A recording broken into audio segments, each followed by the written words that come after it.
Just real quick before I get started, this is the look that I was trying to go for with my Sony ZV-E10 paired with my Sony 11mm f1.8. So this is straight out the camera, no catalyst brows, no gimbals. This is the focal length that I wanted, field of view, and this type of stabilization, handheld stabilization. And again, just walking normal, no ninja walk, no rolling shutter back there. But there's one catch to this. This isn't my Sony ZV-E10. They don't think we can keep making hits about cameras. But I'm the cameraman. But I'm the cameraman. Stay creamy. Yeah, started on a 50 mil lens.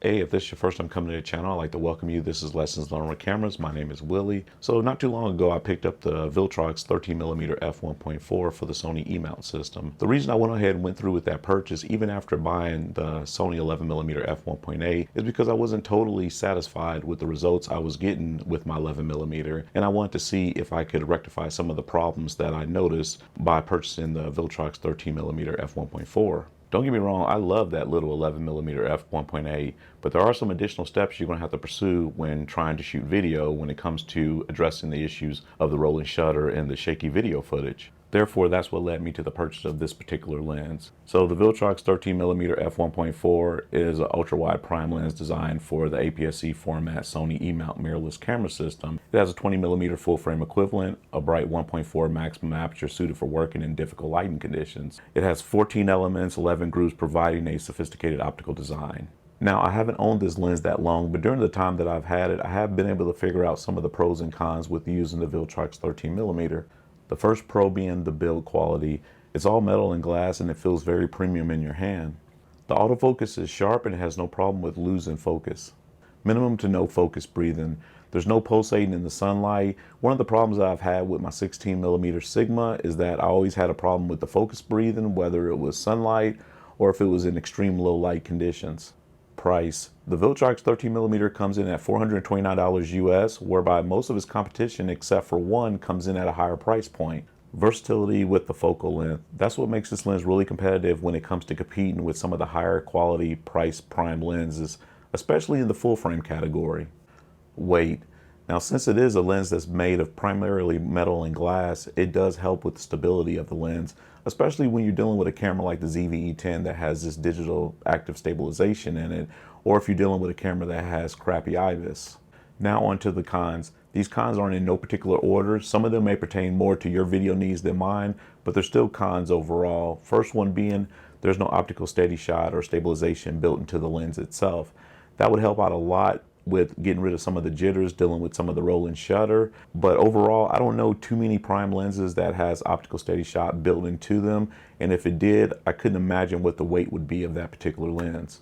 No weather sealing. Now, I personally don't shoot in inclement weather conditions, but I could see where that would be a con for someone who did. No clickable aperture ring. Now, for me personally, I don't do a lot of stills. I don't do pictures with my camera, but for someone who does a lot of photography, I could see how that could be a con for them. Weight. Now, weight fell into both categories of pros and cons. The reason for this is that with this lens, it's so much metal and glass, it's such a robust build that when you pair it with a camera like the ZV-E10, it has a tendency to make it more front heavy than anything else. And plus also, when you compare it against the other lenses that it compete against in this class, it is the heaviest prime lens. And also it competes more with some of the full frame prime lenses in the same category. So without further ado, I went ahead and took this lens out. I wanted to compare it against other lenses. I also wanted to compare it against itself on certain camera bodies with different stabilizations applied, just to see how much of a focal length distance it was and to see how much stability this lens with its weight brought to the camera body itself. So in this first example, what I did was I took the Viltrox, put it on the ZV-E10. I had the digital active stabilization engaged on one walk, and then on the other one I had the catalyst brows. So I wanted to see how much of a difference it was with the catalyst brows over the active stabilization. Now, one of the things I noticed with this is I could see a lot of the jitters in the background of the active stabilization, whereby the catalyst brows didn't bring that. So this is the Viltrox 13mm again, ZV-E10, both sides. Gimbal on the left, catalyst brows on the right. Now with the gimbal, you get to enjoy that full 20mm full frame equivalent What about with the catalyst browse? I did that at about a 90% factor. So, I mean, it's a little bit of a crop, not bad. Still good focal length, still good field of view. Stabilization is pretty good. Definitely nothing competes with the gimbal, but overall, not bad. Viltrox again, but this time A7C. You got the IBIS on the left, catalyst browse on the right. I'll tell you right now, the one on the left with the IBIS, that wouldn't be usable at all. The background is so shaky. With the one on the right, catalyst browse, that looks really good, besides it being like overexposed. But I think that was also at a 90% crop. Again, I would pick the catalyst browse. Now with this one, I wanted to switch it up a little bit. You got your FX3 on the left with 1080 IBIS active steady shot, ZV-E10 on the right, 4K active steady shot. So both of them are usable, you know. They both have a little bit of jitter, but definitely FX3 is more controlled than the ZV-E10. The active steady shot with the ZV-E10 is more of a crop, but again, I would use either. But if I had to pick one, I would go with the FX3. Okay, in this test, you have the 24mm G Master up against the Viltrox 13mm. 24mm on the FX3, 13mm Viltrox on the ZV-E10 with catalyst browse. FX3 has the IBIS and active steady shot engaged. So both of these look really good in their own rights. The 24mm brings a different look because it is a full frame sensor versus the Viltrox, but I still think the Viltrox hold its own. Just to put a little bit of context on the test that I did, when I shot with the FX3, I shot in 1080 and not 4K, but the reason behind that is you can only shoot in 1080 with a APS-C lens on the FX3 and on the A7S III due to its 12 megapixel sensor. Now with the A7C, I was still able to shoot in 4K in crop mode, but with the FX3, that's what you get. Now there are some workarounds. I'm not saying that that's your only choice.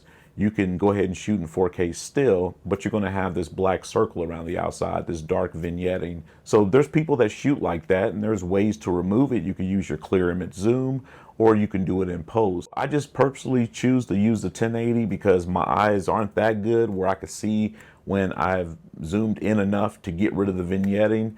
It's just too much of a hassle for me. I'll just roll with the 1080. So in conclusion, I must say that I am really pleased with the Viltrox 13mm. On this day and at this time, it is probably my most favorite lens. Now going forward in the future, I will be conducting plenty of low light tests, putting it up against the Sigma 16mm, the Sony 11mm, and even my Sony 24mm G Master. Ideally, I would rather put it up against the Sony 20mm f1.8 G-line lens, but I don't own that one. But I've always been wondering if I should get that lens. Maybe I shouldn't now, I don't know. Oh, one more thing I forgot.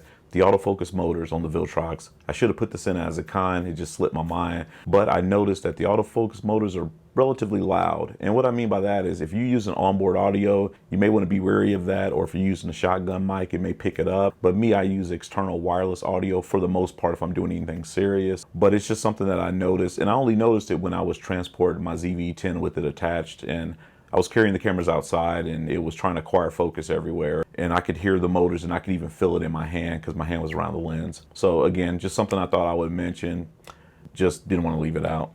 So if you like this video and you want to see more like this, don't forget to subscribe. If you felt the video was informative or anything was useful, feel free to drop a like, and I will see you in the next video.